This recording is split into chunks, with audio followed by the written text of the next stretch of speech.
Angelie, welcome to the program. Hello. How did you get into acting? Wow. My parents would have dinner parties, and they, oh, look what our daughter can do. And so in our own living room, sing. It was more of a singing thing. Yeah. I believe I was given the gift of a song. Yes. I think I get it from my mom, actually. So that's where it all started. Right. I knew right when I could sing that I think that's what I wanted to do. Really? So even from very small, you already knew you wanted to sing. I wanted to be an actor. What was your favorite musical when you were really small? Sound of Music. Sound of Music, really? Yeah. Oh, wow. That was what I... It was the first one you saw, or no? The first one I saw, and Julie Andrews, I think like every little girl. Oh, my goodness, was like, I want to be just like her. I want to grow up just like her, you know, and that's where it all began, the Sound of Music. So just, you probably did too. I saw it when it first came out. What was it, 65? You know, in the movies. We were in Venezuela at the time. And, of course, fell in love with it, of course. And so, of course, everybody falls in love with Julie Andrews, that kind of stuff. Well, I think I share it with my mom. My mom's the one who totally loved Julie Andrews, and it was one of the movies that they, you know, shared with us. Sure. They always wanted us to watch, like, classics. Right. And so that was a classic. Absolutely. But, so after you Sound of Music was the favorite, but then you must have seen other ones. Did something finally replace Sound of Music as your favorite? No. No? Well, it's dear to my heart. Yes. The only other one I could really think about would be West Side Story. Yes. From there, I guess you could say I'm a Rodgers and Hammerstein, you know, geek. That's what I grew up with. Right. The next thing I can really think about would be Rent. And I never saw it when it first was on. You know, I've never been to Broadway or anything like that. But my friend said, "Hey, listen to this." I'm like, "Okay," and fell in love with it. Wow. And then in college, one of my really good friends said, "Hey, I have a surprise for you. Second row seats." When I think it was which center? It's the Hobby Center now, but it wasn't there. It was called something. I'm not sure what it was before. Yeah. But Jones Hall. Was it Jones Hall? I can't remember. Yeah. Anyway, second row seats. And second act, when they started singing, you know, 525, bawling. Like, completely bawling to the point where I'm, like, hyperventilating.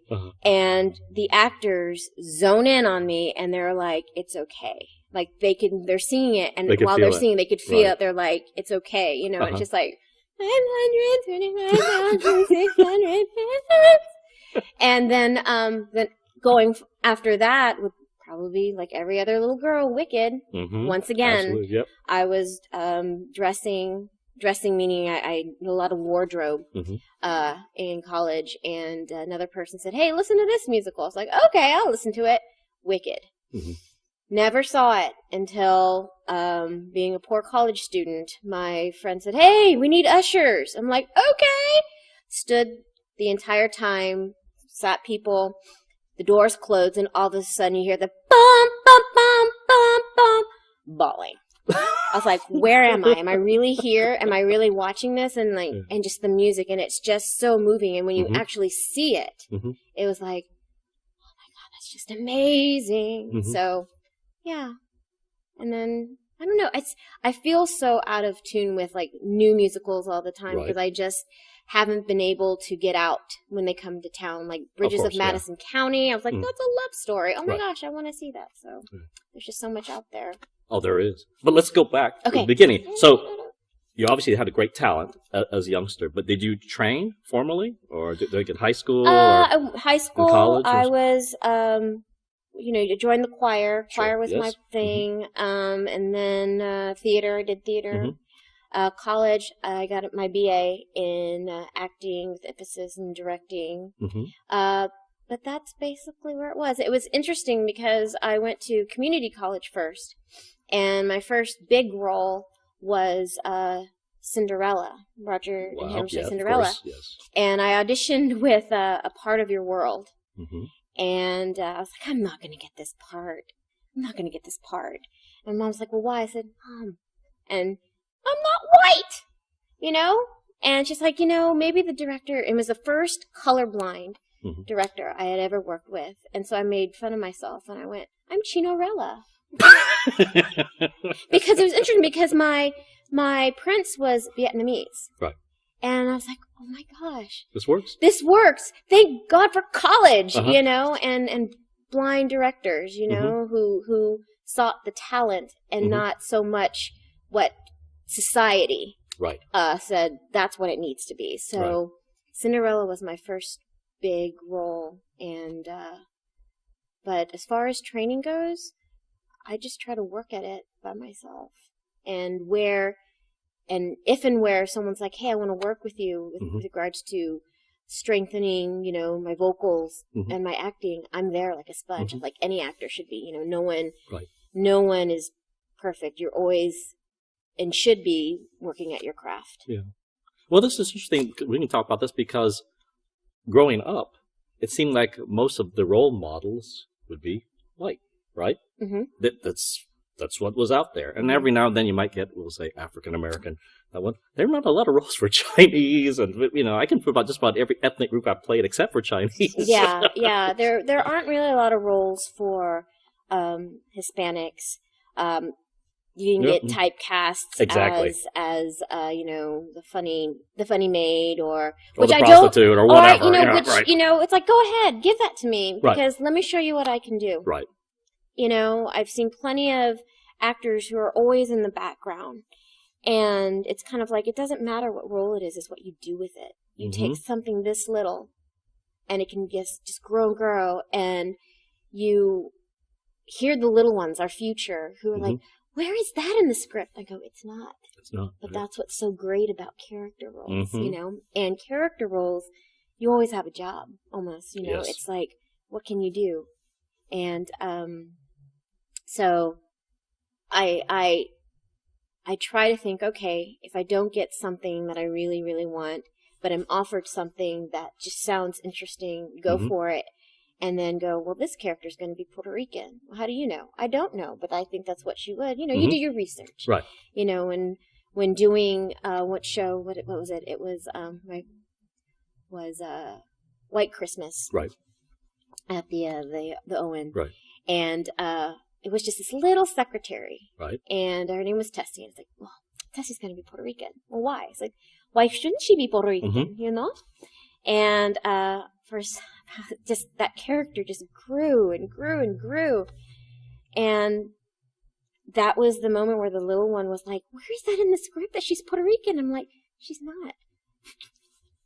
But you have to create, you know? And they're like, oh my gosh, I want a role like that. I'm like, yay! Wow. You know, because they're just so much fun. You know? Absolutely.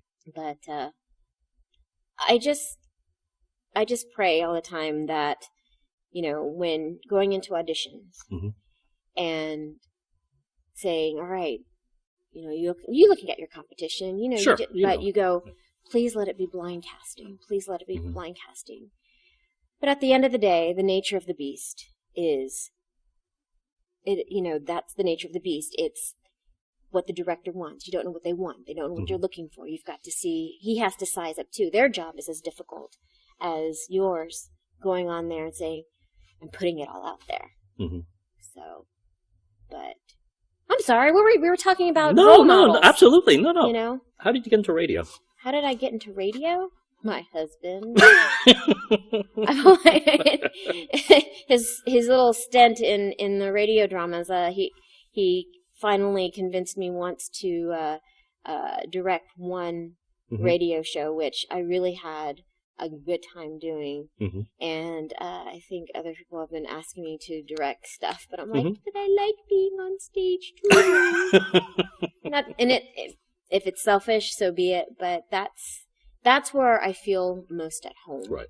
Is on stage, and it's not the attention; it's the entire show. It's I have to be there for you. I have to be there for them. Without everybody working as a team, as the whole entire cast, it's just never about that one person. Right. And I've had to realize that, you know, some people, it's like, well, I'm the lead. I'm like, yeah, but without your ensemble, you're what nothing. do you have? That's right. That's amazing. What do you like about the acting process? I do a little of everything. Research. I love the collaboration with the directors because they have a vision, but they also allow you freedom to try things out and then when you work together, have that happy medium because they see things that you may not have caught on to. And the end product of it is just a little bit of this and a little bit of that put together, and it's final. It's like, well, that makes sense. You know, but that's what I really like about it is the collaboration, really, and then getting on there and telling a story. You know, the audience is out there, but you and I are here, and we have to convince them of our story. Yes. And you feel tears, they'll feel tears. You feel happy, they'll feel happy. They feel disgust, they're going to be disgusted. You know, if by the end of the day, if my character is supposed to make you angry, and they come up to you or they go, wow, she was awful, she was terrible, that's an actor's, yes. I did it. I did it. I did it. You know, it was a solid performance. It was read really well, and that's what I think every actor strives to do. I know I do. Yeah, it's interesting. No, I've seen you, and you're incredible, and you do. You're right. There is this communication between the audience, and the people on stage, and I think a lot of patrons don't necessarily appreciate that. I mean, they're there for a good time. And every now and then, their lives are touched, by what you do on there, which is incredible. And when you can relate to that story, sometimes it's very humbling just to go like, my little performance or whatever made you change your life or whatever. It's just incredible. It's one of those things where it's kind of like, for any actor, life experience really helps, And again, I didn't realize that until going through it. I remember my husband and I did there's this thing called the 48-hour project, and it was like 48 hours to do a film. All right, and I told him, that's like, if we ever had something that you picked out of a hat, if it was a drama, I said I would be willing to shave my head for you if it were the script was right. And everything, but then I would go to my aunt and be like, what's cancer like? Wow. I don't know what it's like. I know how it affects me. Right. It makes me angry. But that's not what's supposed to be portrayed. Right. Because maybe anger, depending on what she said, but that's where an actor really needs to pull. When they don't have that experience, sit down and go, hey, I'd like to talk to you about something because I'm really considering going for this role, but I need to know. Right. I need to pick your brain. And so what frustrates me sometimes with some actors is, the younger actors, is they think, well, I know everything. And it's like, no! Well, that's interesting.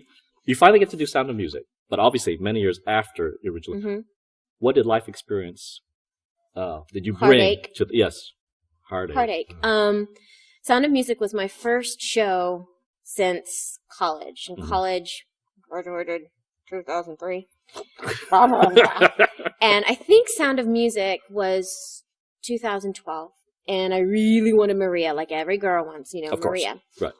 I was so angry, and I love you, Alex. You know that. We love you, Alex. We love you, Alex, Casey. And we became really good friends after that show. But I was so angry. I was like, what do you mean I didn't get Maria? What? And I told Alex that later. Yeah. I'm like, were you mad at me? I was like, of course. Of course I was mad at you. You're the girl who got Maria. I got the Baroness. Right? And so I didn't know what I was getting into. Because, the Baroness in the movie, because that was the only show that I, production that I saw. The Baroness had a very small part, and she didn't sing. I was angry. Right. I was like, what?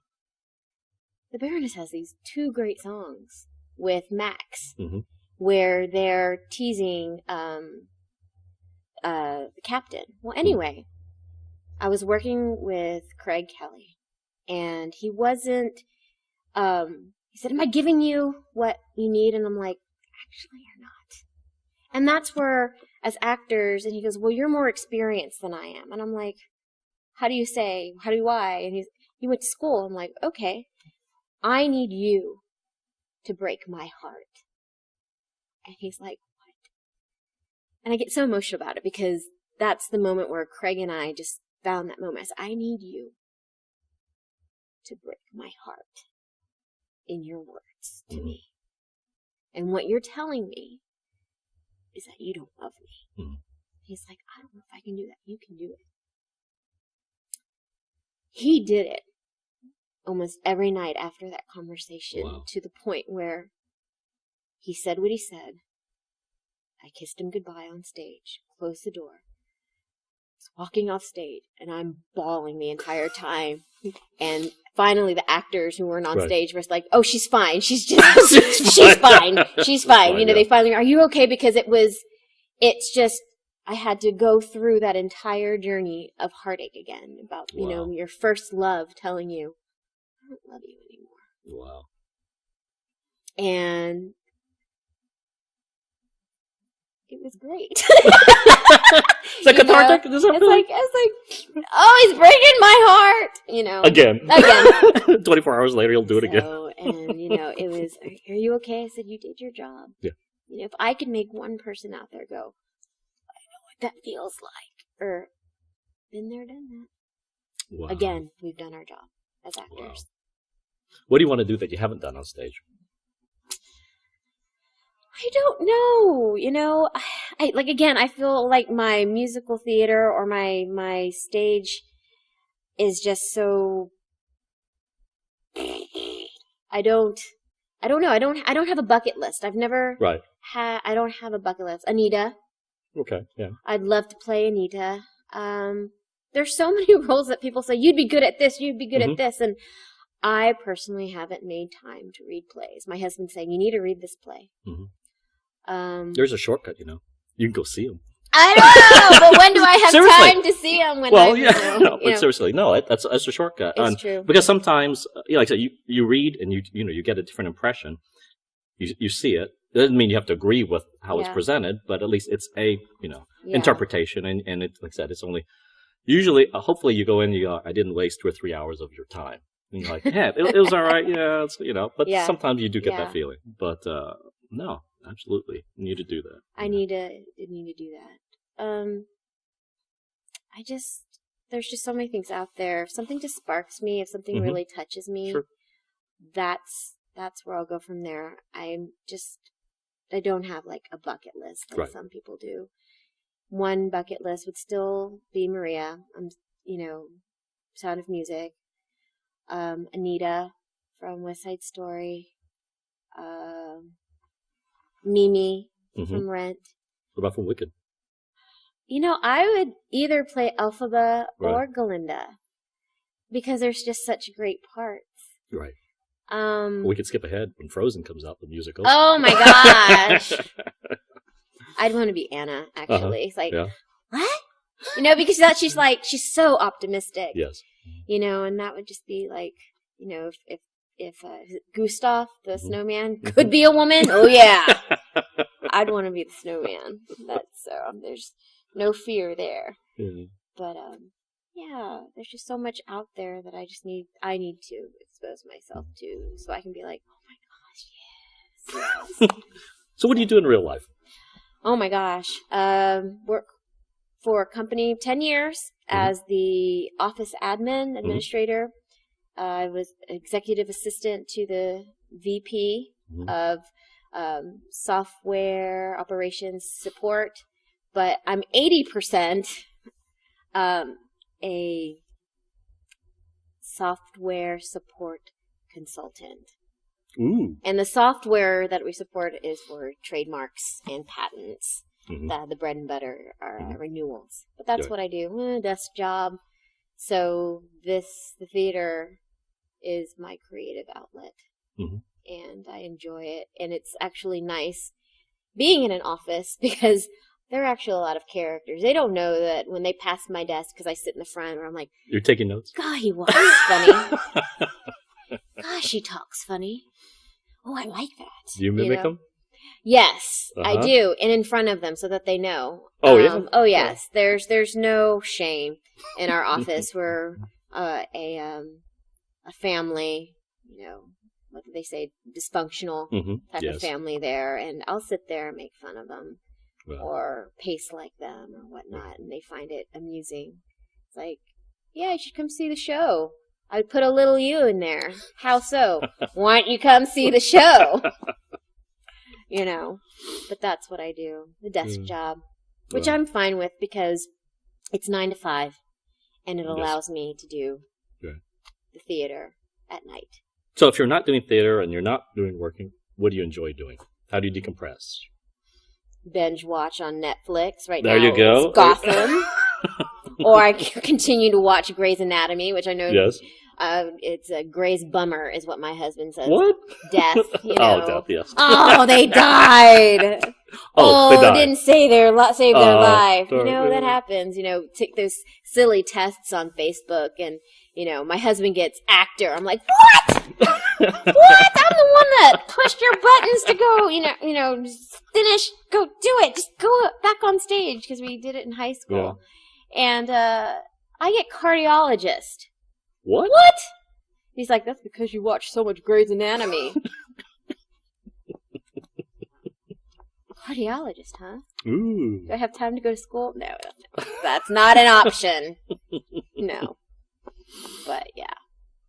I watch TV, play with the dogs, sleep when I can. Oh, who doesn't? Well, I try to anyway, but yeah. I think that's usually that's what I do. Binge watch. I'm not gonna lie, it's out there.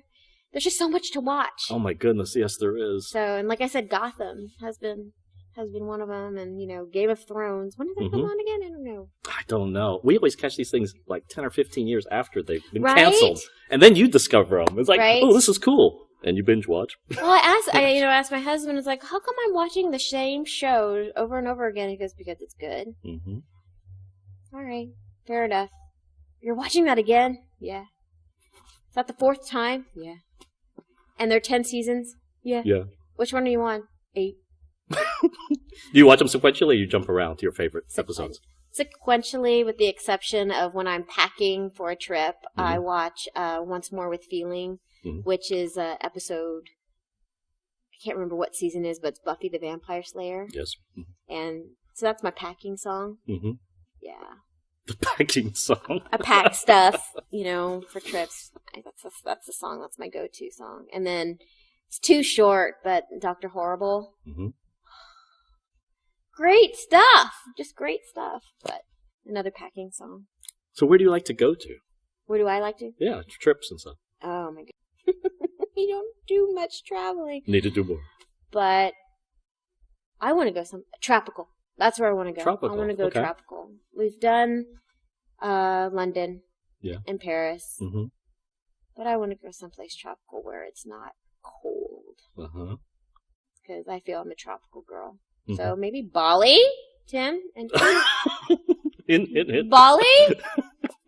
Actually, I have a sister that lives in Guam. So if we can just get there, we have family there. I have an uncle up in Guam as well. So I won't be too shabby. I know my Tim's sister lives in New Zealand, so New Zealand would be great too. Ooh, yeah. I'd find a happy medium to New Zealand. It's only 12 hours from LA. So. I know. Only a couple grand. But oh, you know what I hear about New Zealand? That if you can make it to New Zealand, is it by water? They let you in, and I guess the reason is they figure it's so far away from everything that hardly anybody's going to take them up on the offer. Anybody got a sailboat? It's like, you're in. You made it. You're in. Yeah, no, it'd definitely have to be a flight for me. Boat, I'm not so sure. But yeah. That's wild. Well, we definitely have you come back. But when I asked you the question, I asked Tim, if heaven exists, what do you want God to say when you get to the pearly gates? It's about time. All right. It's about time. This time you get to do Maria. Yeah! That's my reward! Thank you! These are lies! Yes. Angelie, thanks for being with us. Thank you so much.